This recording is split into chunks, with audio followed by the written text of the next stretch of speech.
Anugerah dari Tuhan Yesus Kristus, kasih setia Allah Bapa, itulah kiranya menyertai kamu sekalian. Amin. Firman Tuhan di pagi hari ini tertulis di Yunus pasal 2 ayat 9.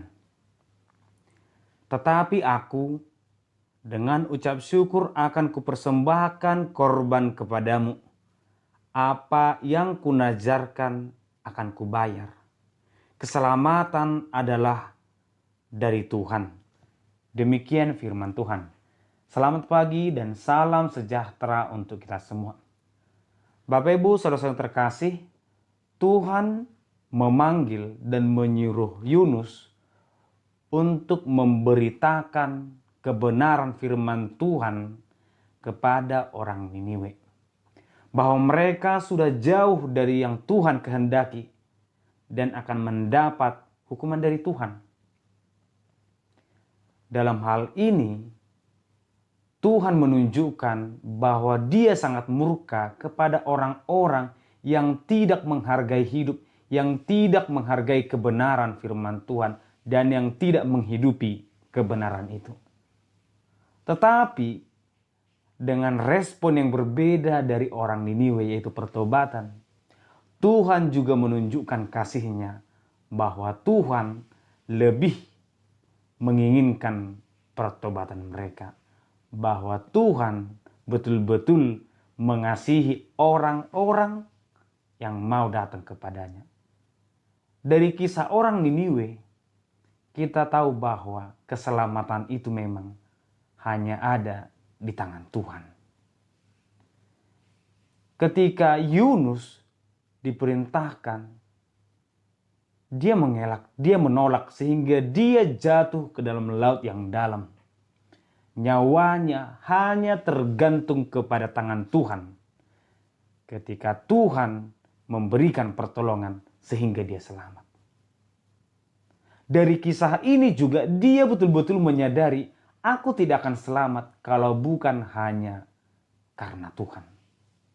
Bangsa Niniwe, Yunus, dan kita semua tidak akan menjadi seperti yang kita inginkan saat ini jika bukan karena Tuhan.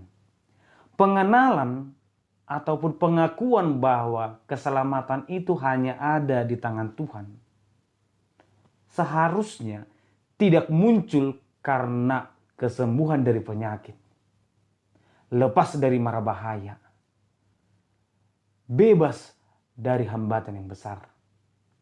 Tidak harus seperti Yunus dan bangsa Niniwe sehingga umat manusia mampu mengetahui bahwa keselamatan itu datang dari Tuhan.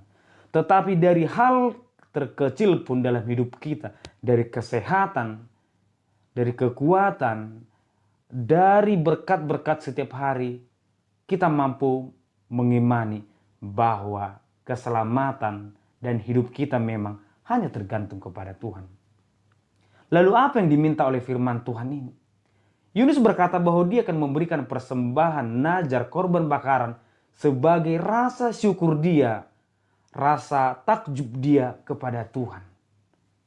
Sehingga tidak hanya orang Niniwe yang semakin mengenal Tuhan, Yunus juga semakin mengenal Tuhan.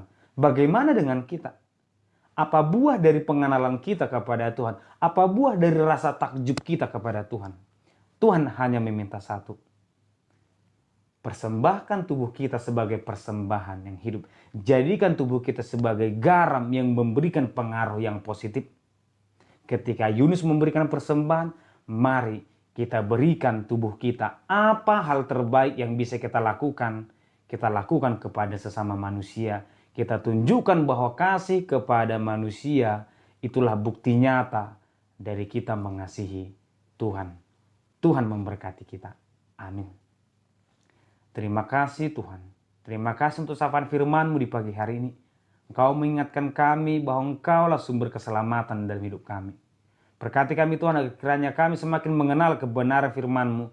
Kebenaran-Mu Tuhan, dan kami mampu mensyukurinya dalam kehidupan kami masing-masing. Di dalam nama anak-Mu Yesus Kristus kami berdoa. Amin.